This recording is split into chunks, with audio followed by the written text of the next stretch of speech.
Bonjour à tous, bonjour à toutes. Aujourd'hui, j'ai décidé de vous faire une tarte à la poire avec une frangipane et vous allez voir que c'est vraiment délicieux. Alors pour cela, nous avons besoin de quelques ingrédients que vous avez sûrement dans votre placard et votre réfrigérateur. C'est parti! Dans mon saladier ou mon bol mélangeur, je vais mettre 200 g de farine, une pincée de sel.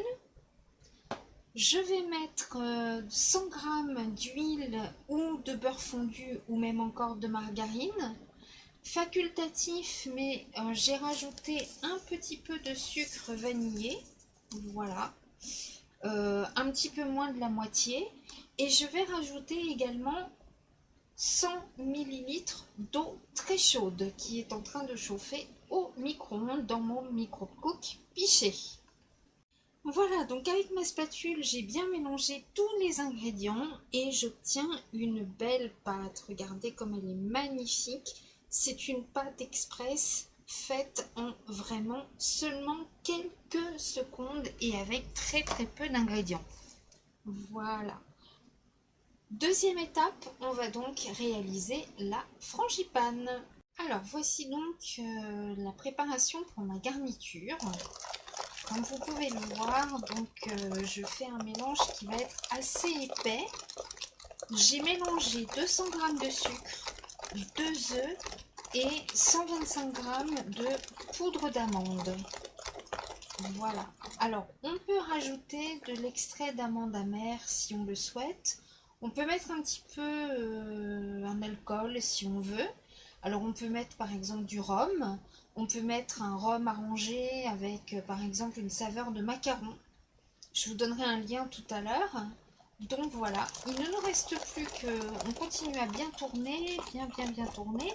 Et après, il ne nous restera plus qu'à donc laver, éplucher les poires et mettre tout ça donc sur notre pâte. Et enfourner pour environ 45 minutes. A tout de suite. Oh, vous êtes là? Je suis prise en flagrant délit de gourmandise. Alors, que dire sur ce gâteau, à part qu'il est vraiment délicieux? Vous avez au-dessus le moelleux de la frangipane et du fruit, en dessous le croquant légèrement caramélisé de la pâte, qui a bien doré avec le jus du fruit, et le sucre et la margarine, c'est absolument délicieux. Alors, je les ai réalisés, donc, je les ai cuits dans les moules à molly cake, qui sont tout nouveaux, que vous pourrez découvrir dans le catalogue automne-hiver de chez Tupperware. Et à partir de maintenant, pour tout achat, j'aurai le plaisir de vous glisser ce tout nouveau catalogue avec votre commande. Et puis, donc, on a pris de la poudre d'amande du commerce, mais vous pouvez très bien la réaliser grâce au TurboTup. Vous savez, je vous en parle souvent, ce petit hachoir qui hache, qui concasse, qui broie, qui est vraiment génial. Voilà. Et lui, vous pouvez le gagner si vous dites oui à l'aventure Tupperware, si vous rejoignez l'aventure.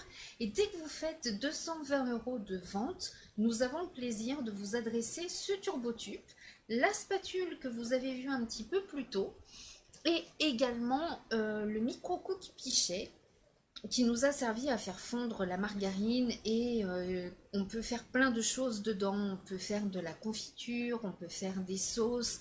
Il y a même des collègues qui font du risotto par exemple dedans.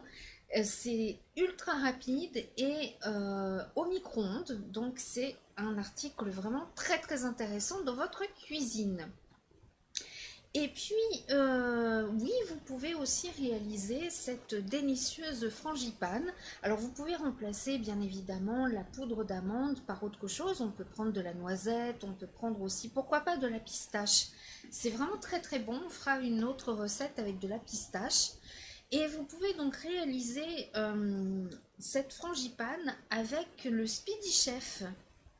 Alors je vous rappelle que la première version du Speedy Chef n'est en vente que jusqu'au 30 août et après il fera place au Speedy Chef 2 qui lui a la possibilité de faire les pâtes à gâteau. avec des pâtes à cake, etc. Voilà. Donc, qu'est-ce que notre Speedy Chef? Alors, notre Speedy Chef, c'est un batteur manuel qui vous permet de faire la mayonnaise, de faire les blancs en neige, comme je l'ai dit tout à l'heure. La deuxième version permet de faire les pâtes à cake, les pâtes à crêpes, enfin, tout ce que nous faisons en batteur, mais à la main, donc sans électricité et sans bruit et ultra rapidement. Voilà. Alors ce gâteau, on peut aussi le réaliser avec d'autres fruits. On peut prendre des fruits en conserve, mais bon, quand on peut prendre des fruits de saison, c'est encore mieux. On peut le remplacer la poire, par exemple, par de la pomme, par des abricots, par les abricots d'ailleurs avec l'amande, ça se marie très très bien. On peut remplacer aussi par des mirabelles, pourquoi pas, des bonnes mirabelles de Lorraine. Et j'en profite pour saluer et embrasser tous les Lorrains qui me regardent. Je ne sais pas s'ils sont nombreux, mais je les embrasse très très fort. Et puis n'hésitez pas à partager cette vidéo et de me dire par qui vous avez vu cette vidéo. Comme ça, vous serez considéré comme étant hôtesse ou hôte virtuelle et avoir les mêmes avantages qu'en présentiel. Et c'est même plus facile parce que vous regardez cette vidéo depuis votre canapé, depuis le bord de la piscine, pourquoi pas. Vous êtes peut-être en train de vous promener, regarder YouTube dans les bois, enfin je ne sais pas, mais en tout cas je vous salue. Alors n'hésitez pas aussi à me raconter si vous avez fait ce gâteau, si vous l'avez aimé, si vos enfants ont aimé. Et puis, écoutez, dites-moi avec quels fruits vous l'avez réalisé, si vous avez utilisé les amandes ou bien autre chose, comme j'ai dit tout à l'heure, pourquoi pas de la pistache, de la noisette, de la noix de cajou, pourquoi pas, je ne sais pas ce que ça donnerait, mais pourquoi pas. Donc n'hésitez pas à me le dire. Et puis Sandrine, vous me direz si vous l'avez réalisé et si les enfants ont aimé. Voilà, c'était un petit clin d'œil. Passez une bonne fin de journée.